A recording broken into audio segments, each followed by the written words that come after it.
차원이 다른 삶을 주고 싶은 하나님이라는 제목을 가지고 말씀을 전하고자 합니다.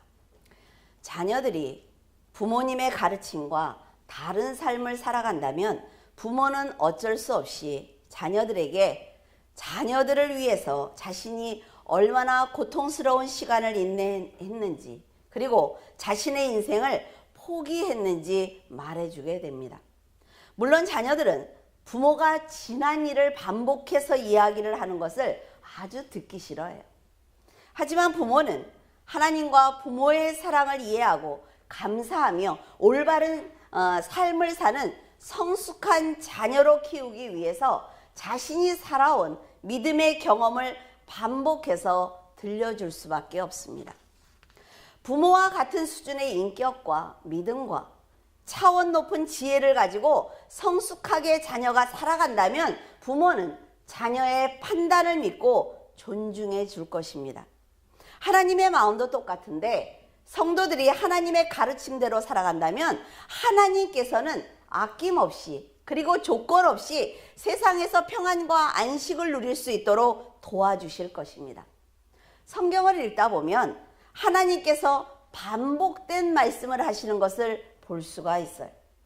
이스라엘을 애굽에서 어떻게 인도하셨는지, 불기둥과 구름기둥으로 얼마나 그들을 보호했는지, 그리고 기적과 이적을 통해 그들에게 자신을 알리기 위해서 얼마나 인내하셨는지 계속 반복해서 말씀하시는 것을 볼 수가 있습니다. 여러분의 성경을 읽으면서 출애굽을 한 것은 하나님의 계획이었는데 왜 이렇게 반복해서 말씀하시는지 의아할 때가 있을 것입니다. 하지만 자세히 살펴보면 이스라엘이 불순종했을 때, 그리고 하나님의 마음을 알아주기를 간절히 바라셨을 때 출애굽 사건에 대해서 말씀하시는구나 라는 것을 알 수가 있습니다. 그러나 이스라엘이 순종할 때는 그들이 세상에서 얼마나 큰 권세를 갖게 될 것인지, 그리고 그들의 미래가 얼마나 밝은지에 대해서 말씀하시는 것도 알 수가 있어요. 하나님께서 인도하심으로 가나안으로 들어갈 것이고 가나안 땅에서 너희들은 그 땅을 정복할 것이며 이스라엘이 가나안을 다 쫓아낸다면 큰 상급을 받을 것이다 라는 미래에 대한 축복을 아주 자세하게 말씀해 주십니다. 그들이 순종하기만 하면 이렇게 큰 복을 받을 수 있는 것이므로 고통스러웠던 애굽에 대해서 말씀하실 이유가 없는 거예요. 하지만 이스라엘은 매번 불순종했습니다. 그리고 하나님의 사랑을 버렸어요. 사람답게 사는 법을 알려주셨고 삶으로 경험하게 하셨으며 반석에서 물을 내고 만나와 메추라기로 하나님의 살아계심을 보여주었지만 이스라엘은 오직 자신만을 위해서 살기에 급급했습니다. 그러니까 그들은 하나도 성숙하지 않았단 말이죠. 하나님께서 이렇게 하늘의 기적을 보여주시며 자신의 마음을 알려주신 이유가 무엇일까요? 고난에 처하면 그들은 고통을 호소하고 부르짖었어요. 그럴 때마다 하나님은 매번 천사를 보내주셨습니다. 모세처럼 위대한 지도자를 보내시며 사사를 세워서 그들을 인도하신 이유가 과연 무엇일까요? 그것은 세상 사람들과 차원이 다른 사랑과 차원이 다른 지혜와 차원이 다른 삶이 있다는 것을 알려주기 위해서 그렇게 하신 것입니다. 너희들이 내 말에 순종하면 내가 너희에게 차원이 다른 세계가 있다는 것을 보여주겠다. 이것이 바로 하나님의 마음이라 말이죠. 하지만 이스라엘은 보이는 것을 버리지 못했고 자신을 기준으로 사는 그 우둔한 생각을 버리지 못해서 결국 세상 사람들과 동일한 삶을 살아가고 말았습니다. 하나님과 세상은 차원이 다릅니다. 그러므로 성도들을 높은 수준으로 끌어올리고 싶어하는 하나님을 버려서는 안 된다 말이죠. 그런데 이스라엘은 그런 하나님의 마음을 이해하지 못하기 때문에 하나님을 버렸고 어둠에 안주하고 말았습니다. 이런 이스라엘을 끝까지 보호하시는 하나님의 마음과 보이는 것에 집착하며 하나님을 배신하는 이스라엘에 대해서 기록한 것이 바로 사사기입니다.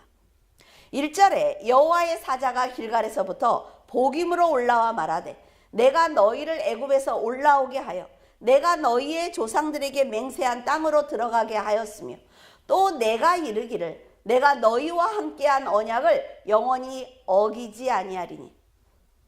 여기서 여호와의 사자는 여호와 자신을 말하는 것입니다. 내가 너희의 조상들에게 내가 이르기를 이렇게 표현함으로써 여호와께서 직접 역사하셨다는 것을 알려주고 계십니다. 지금 길갈에서 복임으로 여호와의 사자가 올라와 말했다는 것은 바로 하나님의 백성들과 늘 동행하고 계시는 예수님을 말하는 것입니다. 성경은 예수님을 언약의 사자, 우리가 믿는 도리의 사도, 기묘자 등 여러 가지 표현으로 예수님을 기록하고 있습니다.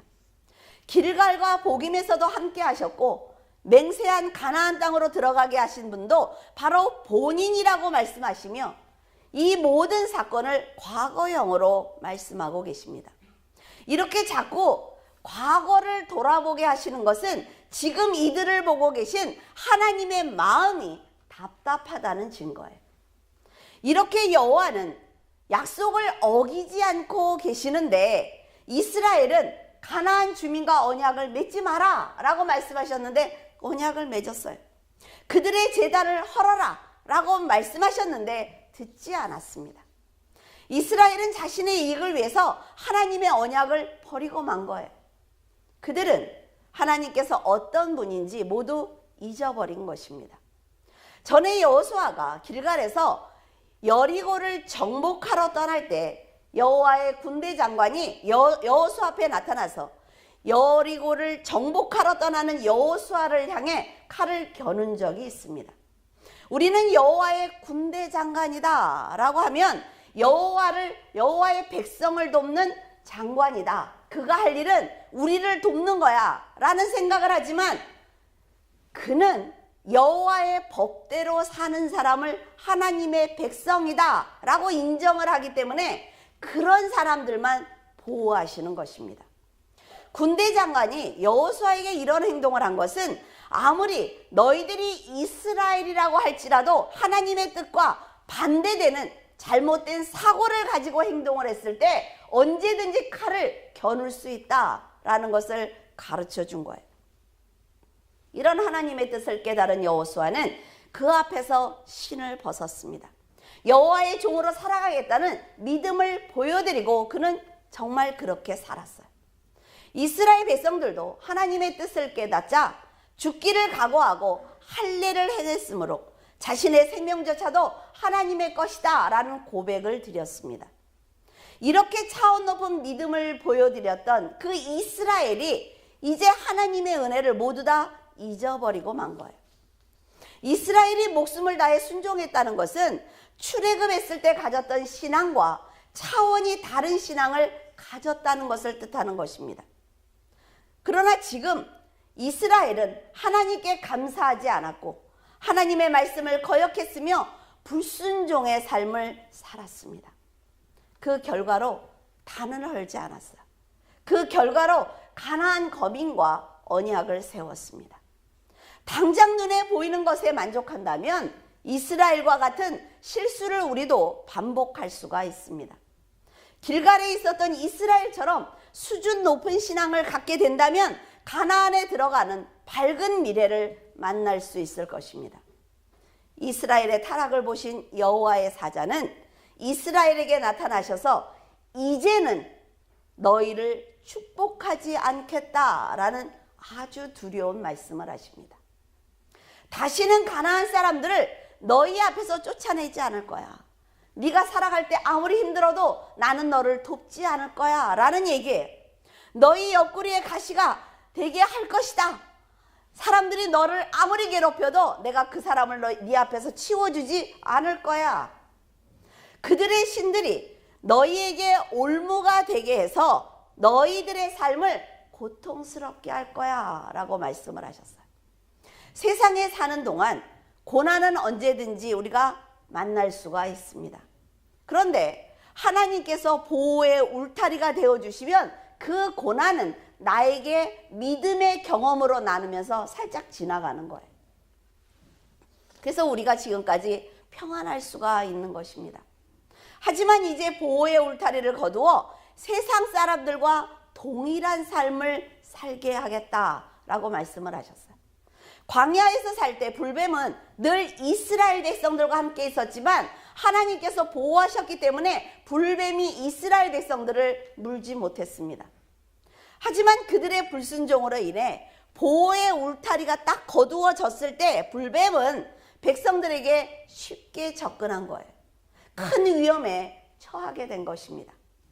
늘 평안할 때는 하나님의 보호의 울타리가 얼마나 안전한지 알지 못합니다.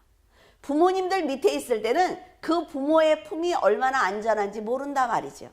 그러니까 젊은 사람들 뭐예요? 밤낮 나는 독립할 거야. 이런 얘기들을 해요.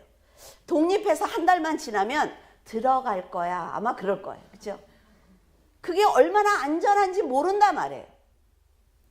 하나님의 진노로 인한 고난은 백성들을 미워하시는 하나님의 마음이기보다는 하나님의 뜻을 알고 잘 살아주기를 간절히 바라셨던 하나님의 그 마음이 무너졌을 때 내가 고난을 당한다는 것을 알아야만 한다 말이죠.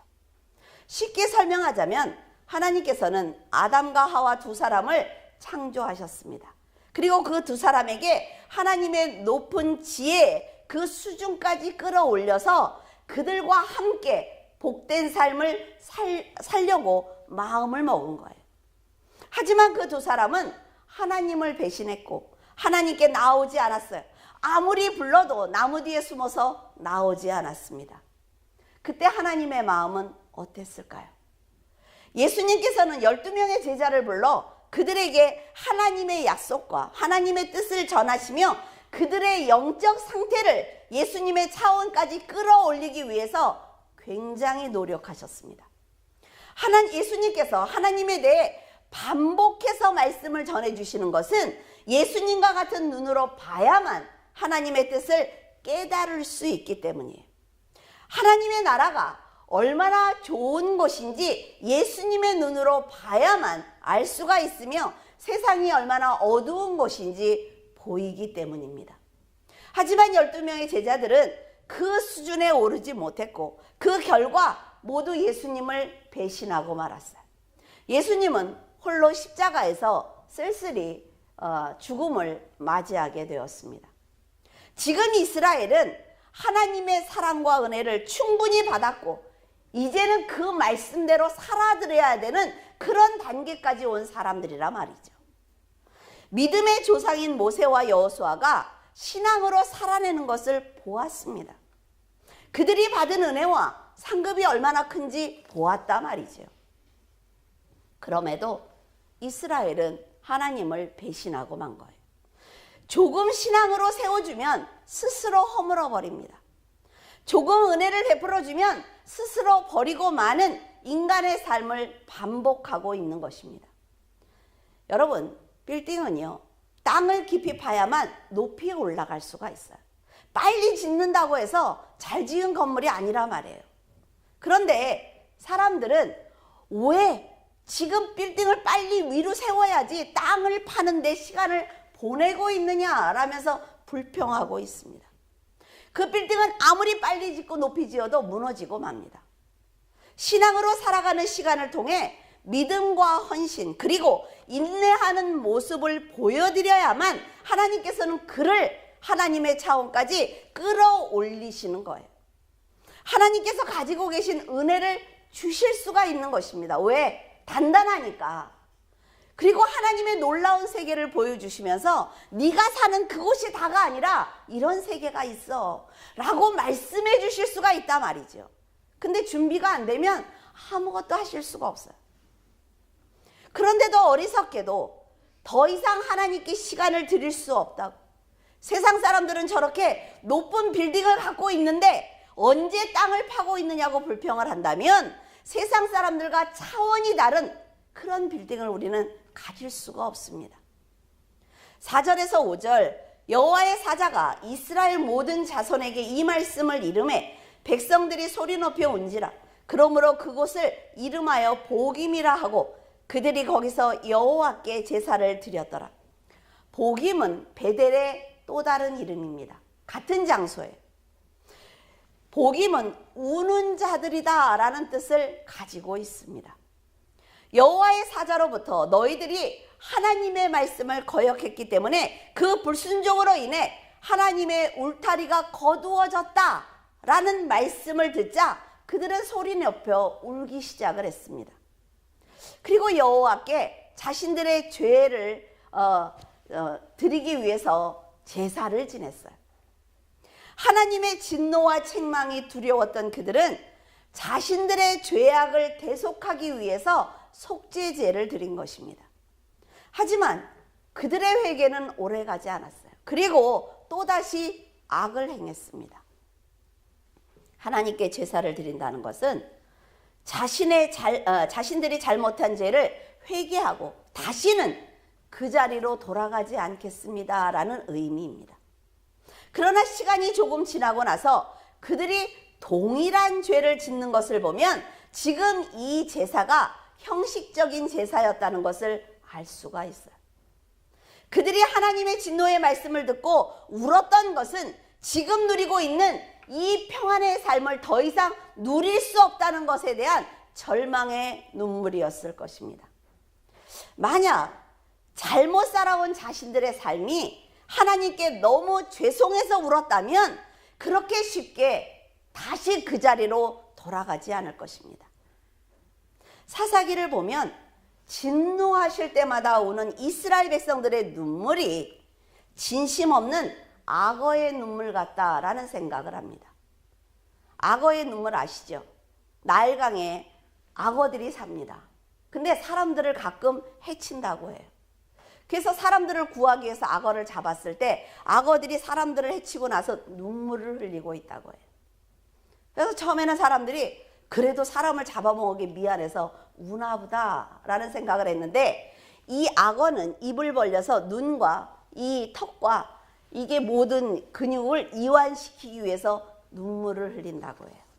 그러니까 거짓의 눈물이죠. 우는 것에도 두 가지의 마음이 있습니다. 예수님처럼 예루살렘을 보시며 더 이상 그들에게 해줄 것이 없어서 축복받지 못하는 영혼이 너무나 불쌍하고 안타까워서 우는 눈물과 하나님께 더 많은 세상의 복을 받을 수가 없어서 절망하는 눈물이 있습니다. 여러분이 기도할 때마다 흘리는 눈물의 의미는 무엇입니까? 하나님의 백성들은 하나님 앞에서 늘 겸손해야만 합니다. 왜냐하면 모든 것을 거저받았단 말이에요. 그렇기 때문에 이 선물들이 모두 하나님의 희생과 인내 그리고 사랑으로 만들어졌기 때문에 그렇습니다. 성도들은 겸손이라는 것을 오해하는 부분들이 있어요. 겸손하게 살기 위해서 저 굉장히 요새 애쓰고 있어요 라고 말씀을 하시죠. 그저 착하고 사람들에게 조금 베풀며 악한 행동을 하지 않으면 겸손하다라는 생각을 합니다. 물론 그렇게 살아야 하지만 그것보다 한 차원 높게 생각을 해본다면 이스라엘 백성들이 자신의 죄를 깨닫고 하나님께 제사를 드렸다면 죄를 반복하지 않는 거예요. 그리고 열심히 법을 지키고 하나님의 말씀대로 살아내는 것입니다. 더 나아가 자신을 쳐서 복종하며 인내하면서 복음을 열심히 전하는 것이 바로 겸손입니다.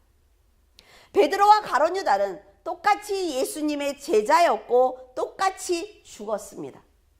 베드로와 가룟 유다는 똑같이 예수님을 배신했어요. 베드로는 통곡하는 것으로 가룟 유다는 돈을 다시 돌려주는 것으로 똑같이 회개했습니다. 하지만 그들의 회개와 죽음은 하늘과 땅처럼 달랐단 말이죠. 가룟 유다는 자신의 잘못을 깨닫고 장로들에게 돈을 돌려주면 되겠다라고 생각을 했지만 마음대로 되지 않자 예수님께 너무나 미안한 마음에 스스로 목숨을 끊고 말았어요. 그는 회개했지만 하나님의 뜻보다는 자신이 선택한 죽음을 행동으로 옮겼기 때문에 하나님과 모든 선한 관계가 끊어지고 말았습니다.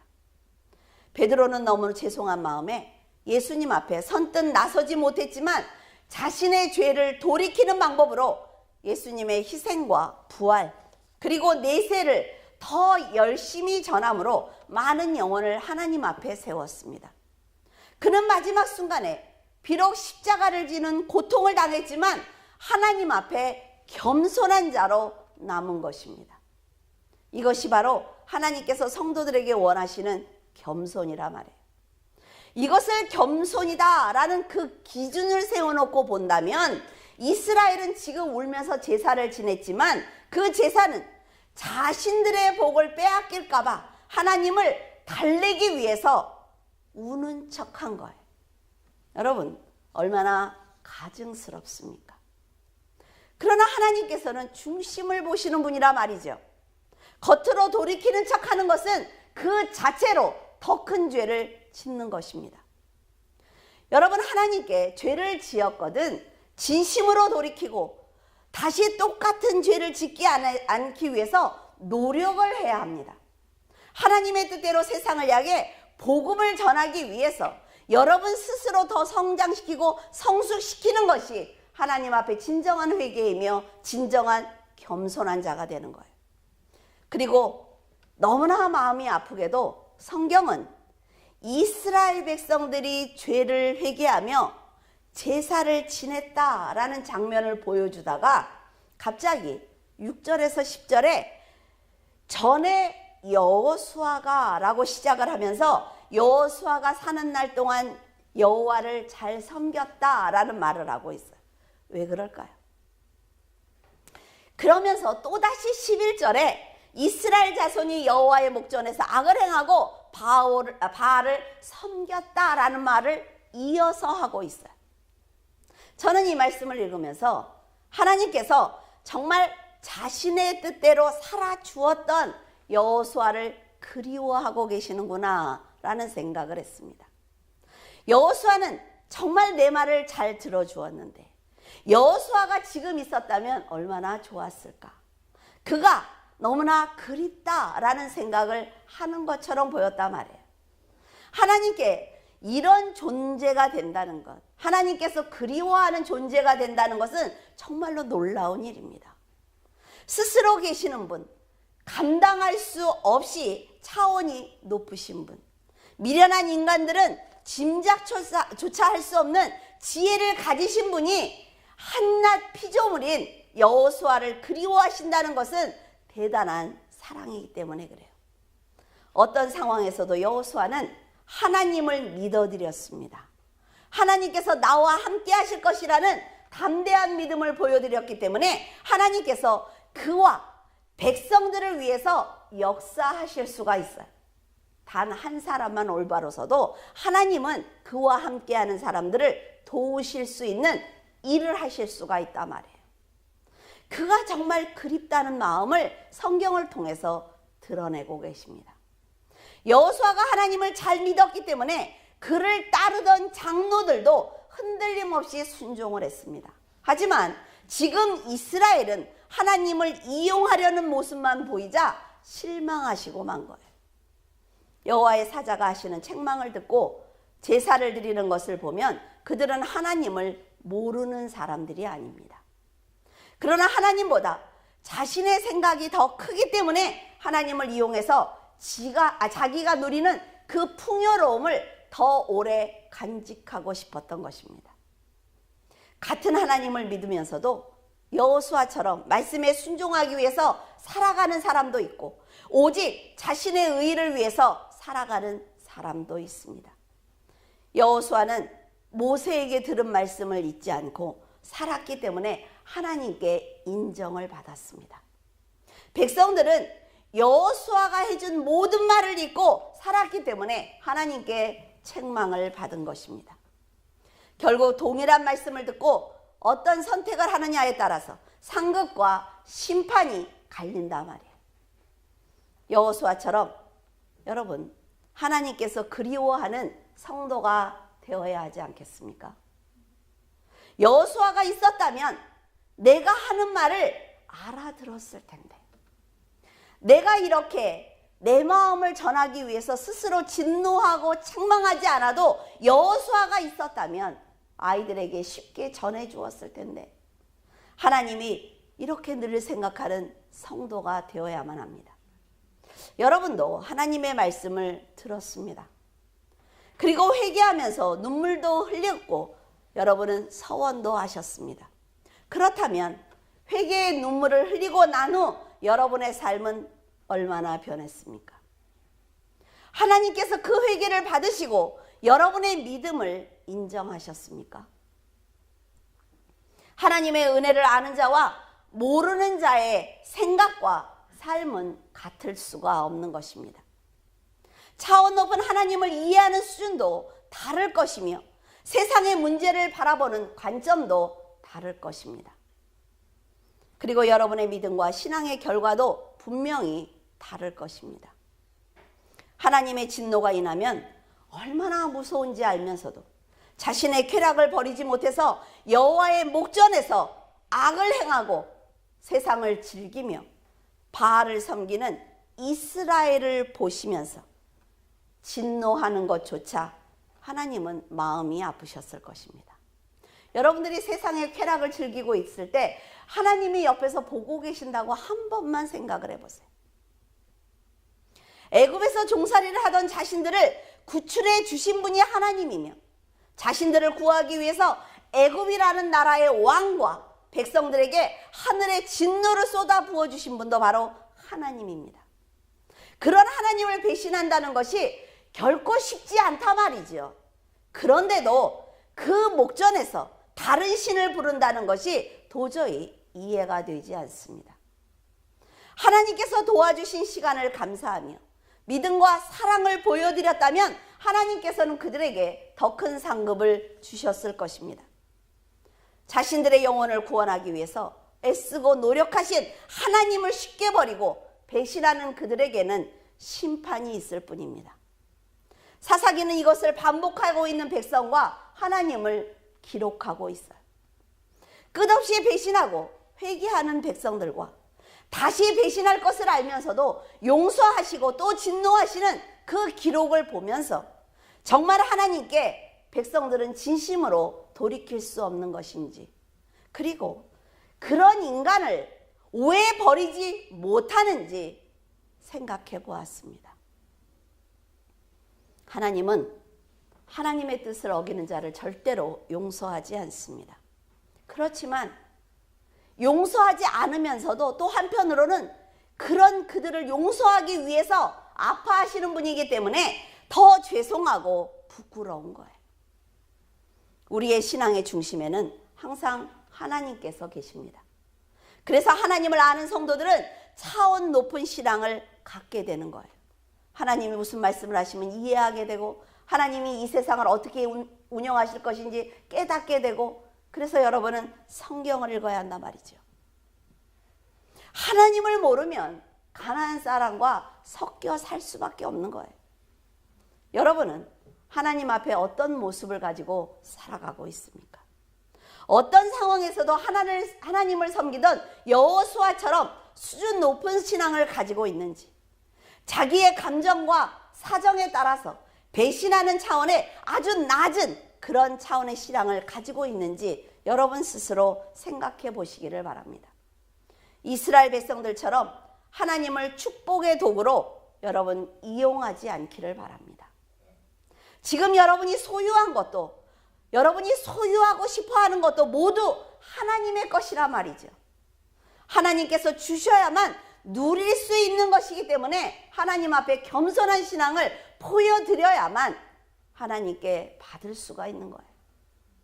이스라엘이 잘못 살고 있음에도 불구하고 끊임없이 사사를 세워주시는 하나님의 마음을 헤아려 보시기 바랍니다.